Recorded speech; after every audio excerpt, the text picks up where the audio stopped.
We Honor Veterans is a national awareness and action program that was developed by the National Hospice and Palliative Care Organization in collaboration with the Department of Veteran Affairs. The program strives to engage and support community hospice providers in better understanding and addressing veterans' unique needs at the end of life. One goal of Care Initiatives Hospice through the We Honor Veterans program is to show respect to the men and women who have served our country in the military. This presentation provides practical ideas for achieving that goal. Giving special honor to the men and women who have served our country is one way that we can provide comfort and support to our patients and their caregivers at the end of life. For many veterans, military service was an important part of their lives that they want to share with their friends and family. Giving them a platform through a special ceremony can open up a flood of memories for sharing stories. The ceremonies can also go beyond our hospice patients to the veterans living in the facilities where we serve, adding to their quality of life and encouraging connections with the veterans in those facilities. Think of ways that we can reach out to the communities as well as we continue through this presentation. Salutes and memorials are two types of ceremonies which we can organize to honor veterans.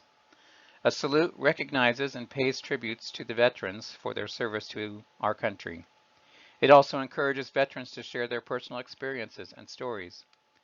It provides an opportunity to connect generations of veterans with active duty service personnel. A salute can also promote camaraderie among the residents within the facility. And it also facilitates the creation of a legacy for the veteran and his family. A memorial service is held after the death of a veteran. This type of service provides an opportunity for the family, caregivers, and the staff to honor and remember veterans who have died. It can promote healing and recovery during the grieving process. While we often think of a memorial at the graveside, we can also consider memorial services in facilities where we have had veteran patients. The residents and staff in care facilities have developed relationships, but are not always physically able to attend the services. We could think of opportunities to honor the veterans who have passed through a memorial service in those facilities. A salute could be held at the veteran's bedside. Salutes and memorials could be held established in a park with some kind of outdoor pavilion near a lake or a pond. You could use a family activity room or some kind of hall or community center or meeting room for the ceremonies. Make sure that those places are handicap accessible. Make sure that there's plenty of parking. Make sure that it's weather appropriate. So in Iowa, you're not going to want to plan an outdoor event in probably anytime from October till April because the weather's very unpredictable. But make sure that it's something that's going to be convenient and comfortable and workable. Make sure that if you're doing it in a facility that you're not interfering with the facility schedules. You're going to want to coordinate it with the activities director and make sure that you can put it onto the calendar and be involved in what they're doing already. If it's a salute or a memorial for a particular patient, respect that veteran and their family wishes. We're here to facilitate, not to dictate. We're not there to tell them that they have to do this or how they should do it, but we can ask them what we can do to honor the veteran for the military service, or what can we do to help them with it. Let them kind of be in the driving seat of what they want to do, but bring it up as an option so that they know, oh, this is a possibility, and you can guide them and help them work through what the possibilities are to do something that will honor the veteran and their family. When planning a service, think through that community to see who should be invited and involved in the program. Send invitations to family members, caregivers of veterans who've died in the preceding year if you're setting up a memorial service. Invitations and programs should have a patriotic theme. Make sure you send out press releases and editorials to the local papers and the newspapers so that the public knows that it's taking place and they can participate if they want to. Use your Facebook page, contact the radio stations. Just think of all the different ways in that community that you might be able to reach out, even contacting civic organizations like the Kiwanis, the Chamber of Commerce, just to pass the information on to let other people know that they're invited to attend. You want to contact the County Veteran Services offices as well. Let them know that it's happening. Encourage them to invite other veterans from the county to attend, other active duty personnel that they may know who are home on leave or something. Just think of all the different venues, different places where there might be people who would be interested in coming. Also, be sure to invite the local VFW and the Americans of Foreign Wars as well. Um, any other kind of veterans organizations, any JROTC that's on any of the college campuses in the area. Just think through any groups that might be there in the area that would be interested in coming. You'll also want to let funeral homes know, especially if you're doing a memorial service. They can invite other families that maybe we didn't serve, but veteran families of people that have passed away. You just have contacts. Just try to think of all the contacts you have. If you're doing a service for one particular veteran, say a pinning ceremony or a salute or a memorial that's just for that particular veteran, ask about who else should be invited. Ask the family. Ask if the veteran was involved in any other groups in the community. Was he involved in a church? Was he involved in the Rotary Club or the Lions Club? Just try to think of other people that would be friends, would have been friends with the veteran or friends with the family. Ask them if it's okay to send an invitation to that group. Just think out of the box a little bit. Think further than just a sign at the nursing home, and be able to invite people, let people in the community know that it's an opportunity for them to show respect to a friend of theirs, a fellow veteran, or any of those connections that they might have. A memorial service might be a larger community service. It might be something that you're going to go beyond the walls of the nursing facility. You might want to go into a larger facility or area where you're able to um, provide that service and organize it for people. Maybe it's something that you'll want to coordinate with the Care Initiatives facilities in that area, be able to co-sponsor it, work together at it. It could be something that becomes an annual event, or maybe you would rotate it around to each of the facilities in your area, maybe do 2 a year. Once you've done one, you're going to repeat pretty much the same thing every time, just a different place and a different time and a different crowd. So, if you do one around Memorial Day in the spring and one around Veterans Day in the fall in 2 different locations, and you can easily get around to quite a few rotations different places if you do it different places every year. But it's just a way to get into the communities, a way to honor the volunteer or honor the veterans. You might also just ask the nursing facilities if they have something already planned, and just offer to help them with it. Extra hands, helping with the refreshments, always going to be accepted as a way to be able to help them in what they've already got going rather than coming in with a new idea and a new program.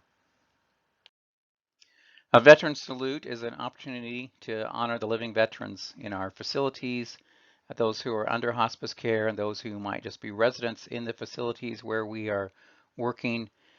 Think about working with some of the Care Initiatives facilities or other facilities in your area to help them honor their veterans. Think beyond our hospice patients to expand our impact in the communities that we serve. You might organize a public salute, which would be a larger production, larger activity involving a program honoring all the veterans in a particular facility or a particular town. Private salutes might be specifically for an individual hospice patient with maybe a smaller gathering of friends and family at the patient's home, in the facility where they reside, where you're working with one particular resident rather than just a general for everybody. Be sure that you discuss something like that with the family and the veteran. Ask them what they want to do. Ask, how can we honor your service? Would you like us to organize a special event? How would you like us to do that? Give them ideas. Let them participate as much or as little as they want. You can always involve the family members in the program if they want to. Maybe they just want to help serve the refreshments or provide the refreshments, helping them, letting them help with setup, just different things, little things like that. Sometimes, well, we think it's easier just for us to do, but that gives them a part of the program, gives them something that they can do, to be a part of that program, even if it's just coming early to decorate a table or two. Don't turn them away. Find something that they want to do and help them to be a part of this event where they're honoring their family member. While the pinning ceremony could be part of a larger program, at the salute, you could be part of that larger program that you're doing. The pinning provides an opportunity for personalized recognition for a veteran. A private ceremony, a public ceremony, it's a public acknowledgement of that individual for their service, their sacrifices. It gives the veteran an opportunity to share part of their story. It also can give them a sense of meaning and purpose to their life as they look at what they've done, what they've accomplished. They're reminded again of the service, even if it has been decades before when they were actually in the military. You can also, a pinning can be either impromptu or planned. It can be part of a larger program. It can be just, we're going to get the kids and the grandkids all here tomorrow in the afternoon. Can we do something special? So you can do it either way. It's not as necessarily as big of a production as a whole program with refreshments and everything. Because this could be an impromptu ceremony, it'd be a good idea to keep a supply of flag pins or some other military motif in your office where everybody knows where they are, just to have them available. You can ask any active duty military or veterans to participate in the program as you build relationships with veterans in your communities, know who the veteran service administrators are in those counties that we serve. You'll soon develop a rapport with these people and find ways to contact them and say, hey, we've got a veteran we'd like to acknowledge tomorrow, next week, whenever it's going to be. Can you be there to help? Um, just there's just that connection. Even if they haven't known who this veteran is, there's a connection there because they're fellow veterans. While you're pinning the veteran, acknowledge the veteran's service. You're going to maybe uh, state the branch that they were in, when they served, maybe some highlights that they've shared of it. You ask the veteran to share some stories of the time they were in service. Be sure to thank the veteran, something as simple as thank you for the sacrifices you made and your willingness to serve our country.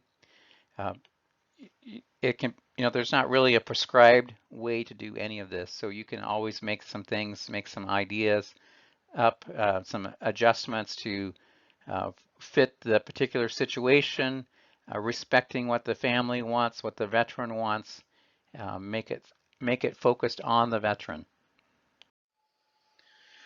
Regardless of which type of service you're going to do, you might want to use a recognition certificate. It just gives a lasting memory of the day. It's something they can hang on the wall and talk to other people about or have on their nightstand. Just a way for them to remember that recognition ceremony. You can get downloadable, customizable certificates. Can be found at the wehonorveterans.org website where you can adapt it and adjust it. They've got the logos for each of the branches on them. So you can get those, print them up, maybe put them in a frame and present during the program as well. In a service, you can always draw attention to the veteran through decorations. Remember, these are just ideas. There's not a standard that you've got to do it this way.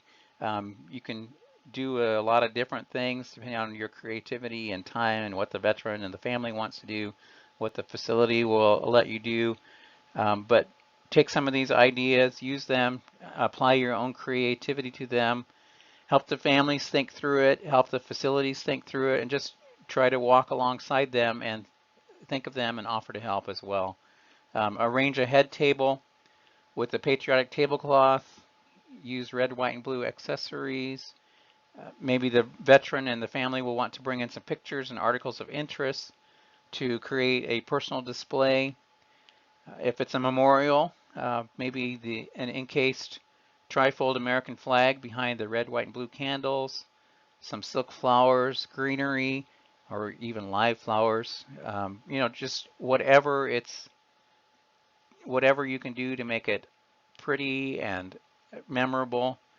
You'll want to arrange the veterans' photos and other military memorabilia around that flag and the candles. One thing to keep in mind is that these items are precious memories to the veteran and their families. You want to keep them away from the refreshment table. You do not want to set up pictures next to the punch bowl. You want to keep them away from the cake. You don't want to get frosting on somebody's picture or Marine cap or anything like that. Just put it on a completely different table. You don't want to have the risk that anything that belongs to the veteran or their family gets soiled or damaged because you didn't think ahead. So just make sure you just keep them separate, even on opposite sides of the rooms, just to eliminate the risk of any kind of damage. The national flag and the flags of military branches should be used if they're available for decorations. Of course, anything red, white, and blue, buntings, tablecloths, napkins, the decorations on the cake, or just anything you can think of to make it patriotic. You might even consider yellow ribbons tied to different pillars and trees as a reminder of those soldiers who are still not home, whether they're still in active duty and stationed away from home or missing in action. But a way to remind others of that.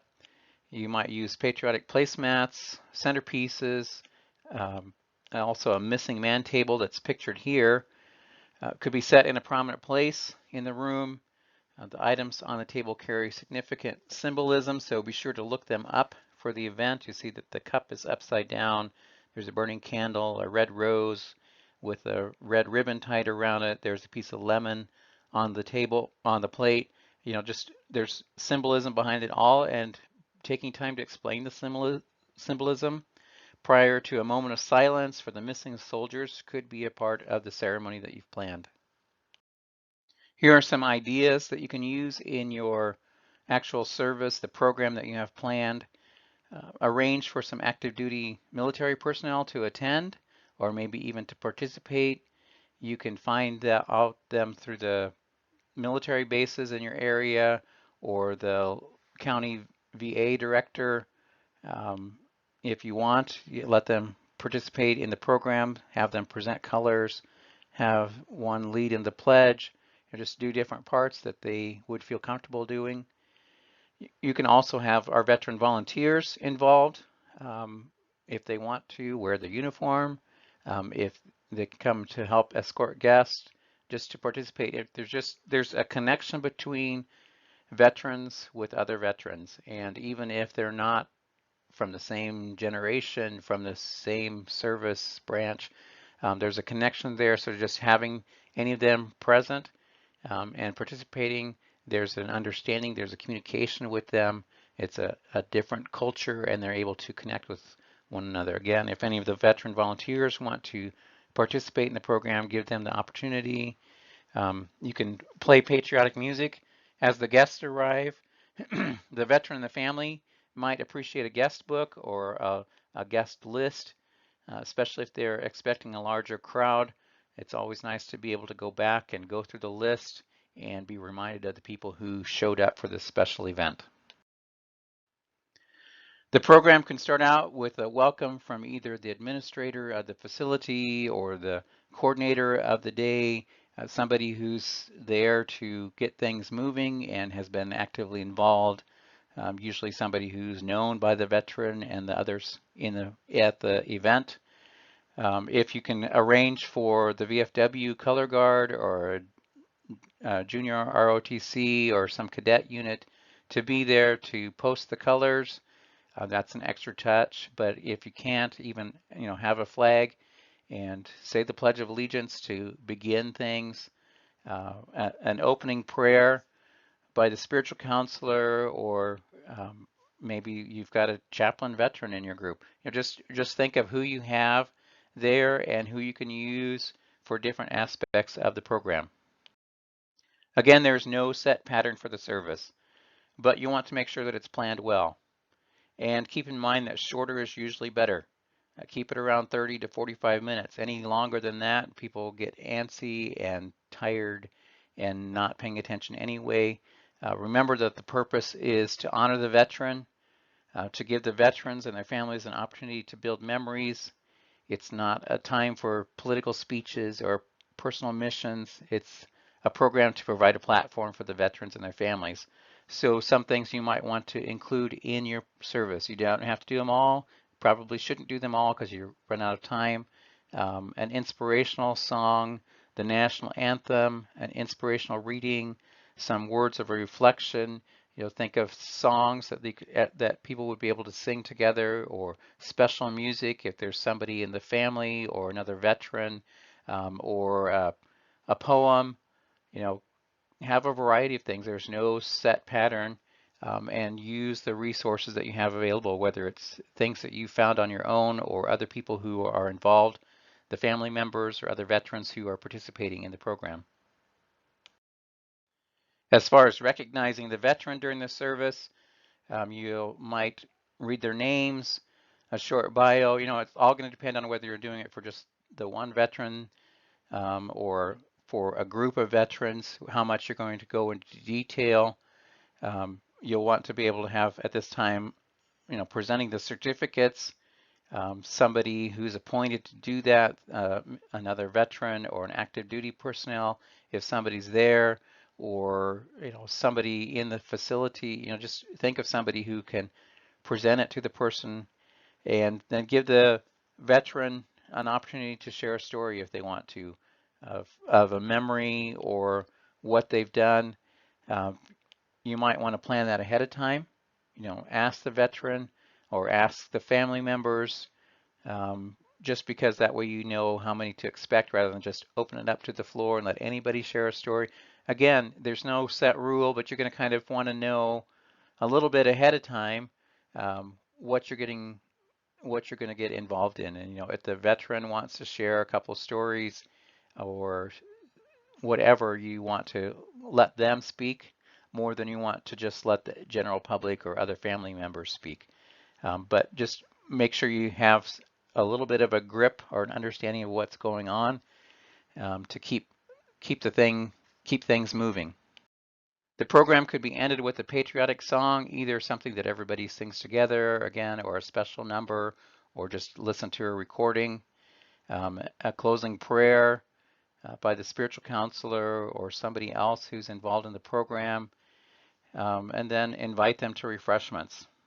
Again, there's no rule that says you have to have refreshments, but it's kind of an added touch, and it helps people to stay around a little bit longer and visit with one another, and maybe share stories on a personal level rather that they didn't want to share with the whole group. And you might want to have patriotic music playing in the background while refreshments are served to make sure that it's not too loud, that people can't talk, or too staticky. If it's not going to be nice, it might be better just to leave it out. But it's an idea of something you want to do to kind of further that idea. We are still honoring this veteran. We're still participating in this service.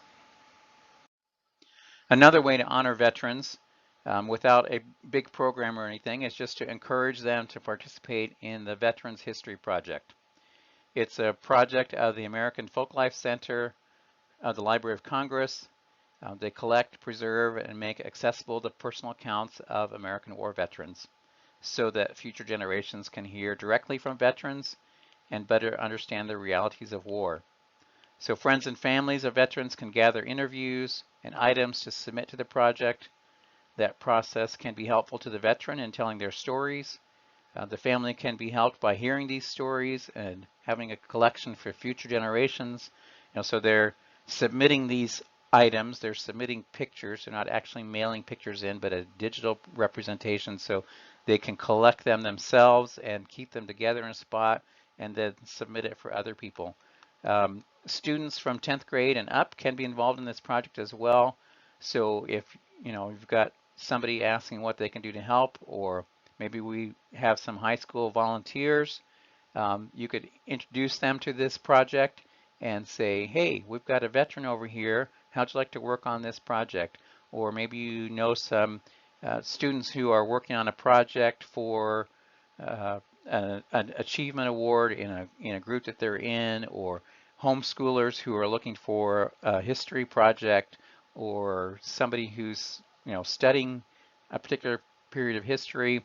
This is a way they can get involved, do something personal, something practical that will help them and help others. It's also a good resource, the Veterans History Project. It's a good resource if individuals want to learn more about personal experiences. So rather than telling the story of the events of World War II, it's personal stories. What did this one soldier experience? What did this Army doctor experience? So it's an interesting spot to go to if you want to do any kind of research on that kind of information as well. These ideas that we've talked about are ones that can be used to create an experience for our veterans and their families that will aid in giving them a more peaceful ending. Remember to make them as personal as possible for each patient, for each setting. Treat the individual and the event with respect that will create memories for the family and the patient that they'll be able to enjoy together. When the events are expanded to facilities and communities, we can use these as opportunities to provide education about veterans, their service, encourage respect and honor to the memory of the men and women who've served our country. And it's an opportunity for us to just say thank you to the veterans, to the men and women who have served in different parts around the world to protect our country and to provide the freedom that we all enjoy.